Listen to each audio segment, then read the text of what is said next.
Você se acha azarado? Eu vou te contar uma historinha rápida, ou talvez nem tão rápida assim, e no final da história você me diz se você é azarado ou não. O lugar onde você vive, o lugar onde você mora, e eu não estou falando Rua das Acácias, número 25, eu estou falando planeta Terra, porque esse é o seu lar, ele foi criado há mais ou menos 4,5 bilhões de anos. Era uma rocha gigante, perdida no espaço, girando em torno de uma estrela, não das maiores, chamada Sol. Estrelas como o Sol, e até muito maiores, existiam em número de 250 bilhões apenas na nossa galáxia. Então a nossa galáxia, que é a Via Láctea, contém mais ou menos 250 bilhões de estrelas iguais ou maiores que o Sol. Todas elas com planetas como a Terra girando ao seu redor, e cada planeta com uma, mais ou até dezenas de luas girando ao seu redor, como é mais ou menos com a Terra. Tudo isso junto forma uma galáxia pequena, dentre centenas de bilhões de outras que formam o universo. Quando eu digo pequena, para que você tenha uma ideia do que é uma galáxia pequena, o diâmetro da Via Láctea é estimado em torno de 100 mil anos-luz. O que é isso? Se a gente fosse capaz de construir uma nave espacial capaz de voar na velocidade da luz, ainda assim seriam necessários 100 mil anos para cruzar a galáxia de lado a lado. Essa é a nossa galáxia pequena. Pois bem, essa pequena estrela dentre 250 bilhões que formam a nossa galáxia tem um planetinha como o nosso girando ao seu redor, criado há mais ou menos 4,5 bilhões de anos. Parece que quando esse planetinha foi criado, já havia água nele, a ciência não tem certeza. Pode ser que já houvesse, pode ser que um pouco de água foi vindo constantemente através de meteoros vindo do espaço e trazendo essa água para cá. Possivelmente é um somatório das duas coisas, já devia haver água e veio vindo mais água através de chuvas constantes de meteoro, mas o fato é, esse planeta tem água, e água em estado líquido, que é uma condição fundamental para que a gente tenha vida.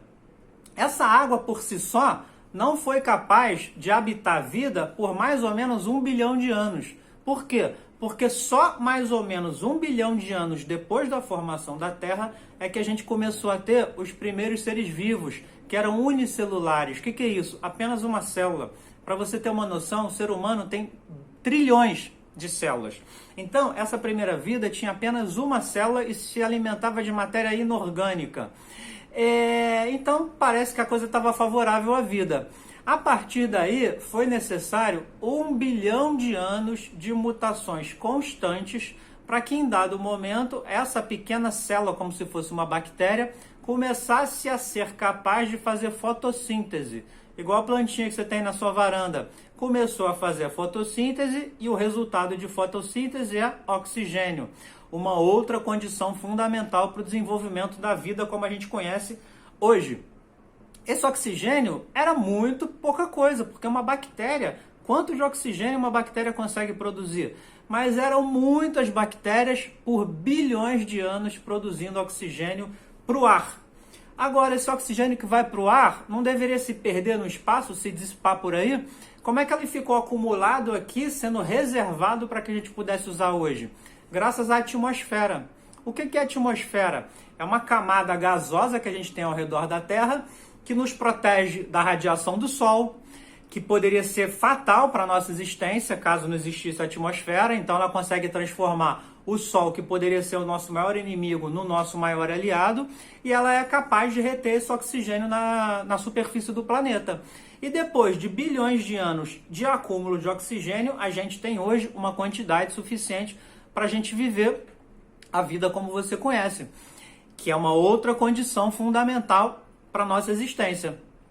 Pois bem, por que a gente tem atmosfera e outros planetas não têm? O que faz a gente ter atmosfera? Parece que o núcleo da Terra, por ser uma constância de matéria mineral, ferro, níquel, em altíssimas temperaturas, de maneira liquefeita, girando em caráter centrífugo, parece que isso é capaz de gerar um campo magnético, um magnetismo, e esse magnetismo é o que mantém os gases próximos à Terra para formar a nossa atmosfera. Então a gente tem água, a gente tem oxigênio, a gente tem atmosfera Tudo isso é suficiente para formar a vida como a gente conhece? Não, é preciso tempo. É preciso bilhões de anos, conforme eu expliquei. E o que poderia acontecer para interromper esse processo de bilhões de anos? Alguma mudança dramática no clima do planeta. Então a gente escuta falar que houve era do gelo, que a Terra já foi um inferno, que já foi gelada pra caramba, mas é sempre uma variação climática não suficiente para acabar com a vida. Então é uma variação climática dentro do aceitável para a vida se manter. Ela nunca foi intenso o suficiente para fazer a gente voltar à estaca zero na evolução da vida. Então a estabilidade climática do planeta também é fundamental para isso. E por que a gente tem essa estabilidade climática? Porque a distância que a gente está do Sol não é nem perto o suficiente para a gente ser um inferno incandescente, nem longe o suficiente para a gente ser um deserto gelado. É uma distância possível de manter o clima do jeito que a gente conhece. E se a gente tivesse uma rotação da Terra diferente, capaz de fazer as estações do ano serem dramaticamente diferentes, isso não poderia mudar radicalmente o clima na Terra e também levar a estaca zero a cada nova estação, levar a estaca zero ao desenvolvimento da vida? Poderia, mas a Terra tem um eixo de 20 e poucos graus, ela é levemente inclinada, que não permite uma mudança muito radical entre as estações. Por que a gente tem esse eixo? Por que a gente é empenado? Por que a gente não gira em torno do eixo assim e gira em torno do eixo assim? Parece que ao se formar, existia um planeta mais ou menos do tamanho de Marte, chamado Theia, que entrou em colapso com a Terra, colidiu com a Terra, desapareceu esse planeta e resíduos desse planeta e do impacto com a Terra, gerando resíduos da Terra, criou a nossa Lua. Então a nossa Lua, única e na distância que ela está da gente, ela mantém o nosso eixo constante de 23, ela deu essa inclinada na gente do impacto, e ela mantém a nossa rotação constante, para não deixar haver mudanças tão radicais no clima. Então presta atenção, a gente já teve água, a gente já teve oxigênio, a gente já teve atmosfera, a gente teve a presença da Lua estabilizando a gente, e a gente teve bilhões de anos para evoluir. E essa evolução foi se dando de maneira lenta, até que em algumas centenas de milhões de anos atrás, em torno de 500 milhões de anos, parece que começaram a surgir os animais um pouco mais complexos.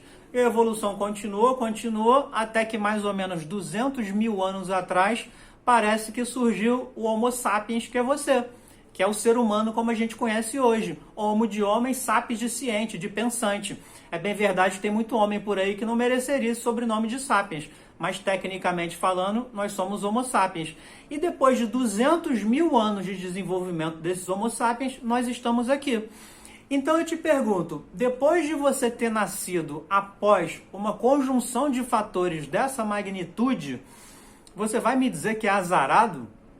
É azarado porque seu time perdeu?